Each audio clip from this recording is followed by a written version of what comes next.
It was Sunday afternoon. The sun was sinking low in the sky, but the air was still quite warm.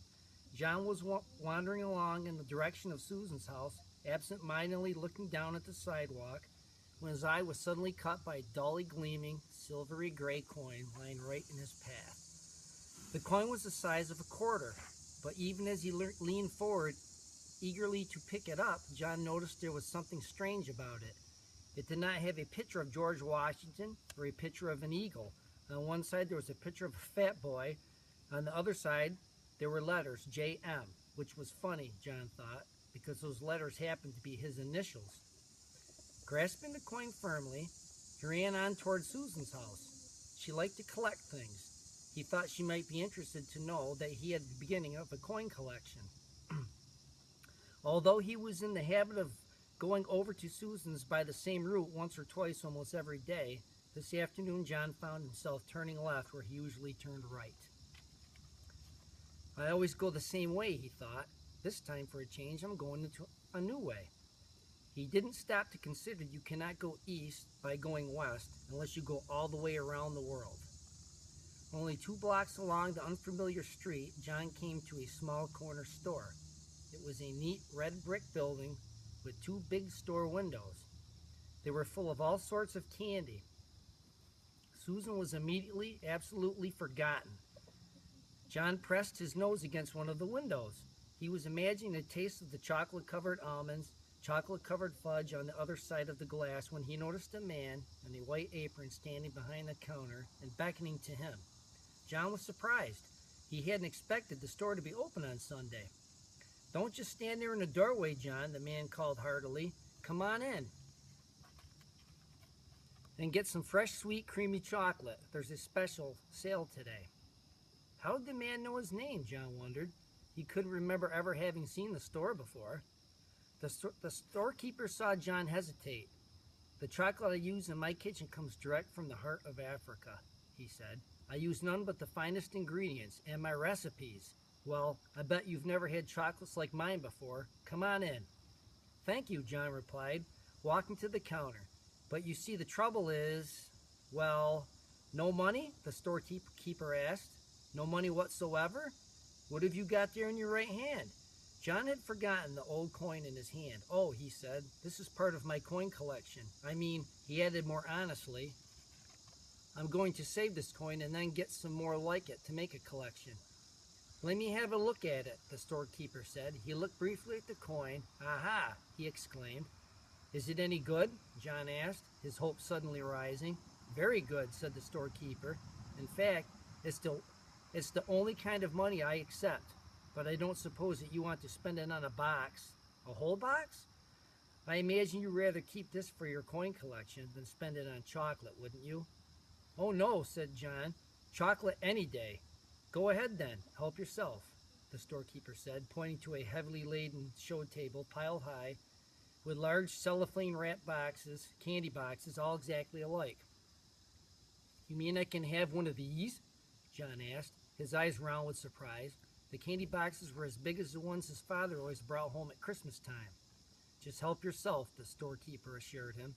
"That is, unless you think you might be better to ask your mother first." "She wouldn't mind," said John hastily, and blushed. The storekeeper winked knowingly. "I'm sure she won't," he agreed. "Not in the long run, anyway."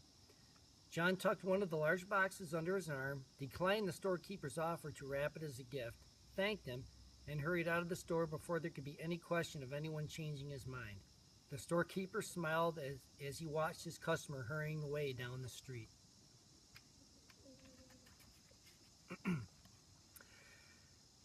John decided that it might be sensible to enter his house quietly by the way of the kitchen.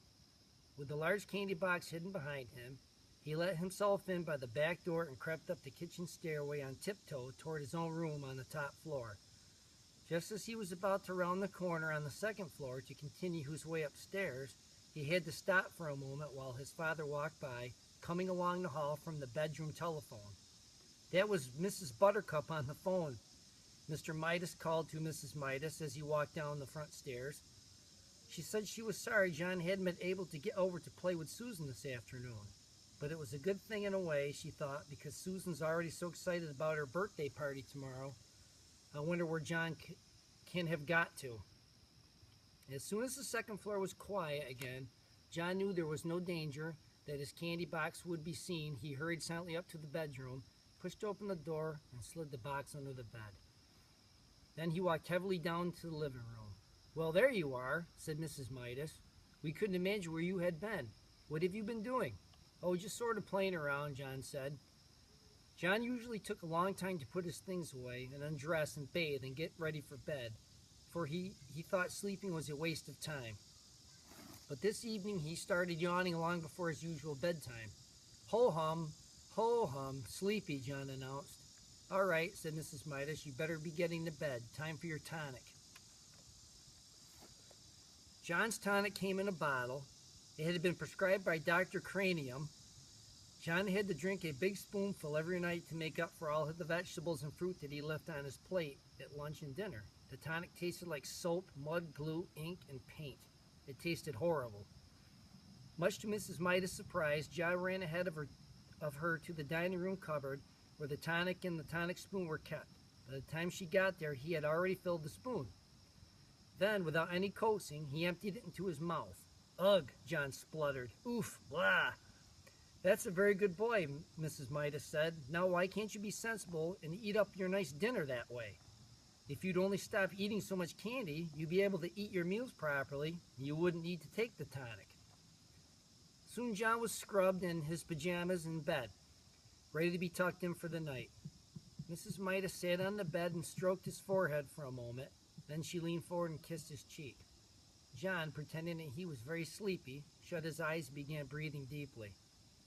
When Mrs. Midas rejoined Mr. Midas in the living room, she said, "I've never known John to be so good about going to bed before. He went to sleep in no time." A few seconds after the bedroom door had closed behind his mother, John leaped to the floor, got down on his hands and knees, and felt under the bed for the candy box. He soon had it on the pillow and set to work unfastening it. First, he took off the thin outer sheet of cellophane. Then he lifted off the lid. Then he removed a sheet of cardboard. Then he pulled off a square of heavy tin foil. Then he took out a layer of shredded paper. As the wrappings piled up around him, John became rather anxious. At last he came to a small central ball of cotton batting, and there, right in the middle, was a little golden ball. He picked at the ball with his fingernail and peeled away at the gold paper, revealing a tiny piece of plain chocolate. It was the only piece of chocolate in the whole box. Deeply disappointed, John nevertheless put it into his mouth. He had never tasted chocolate quite like it. It was the most chocolatey chocolate he had ever encountered.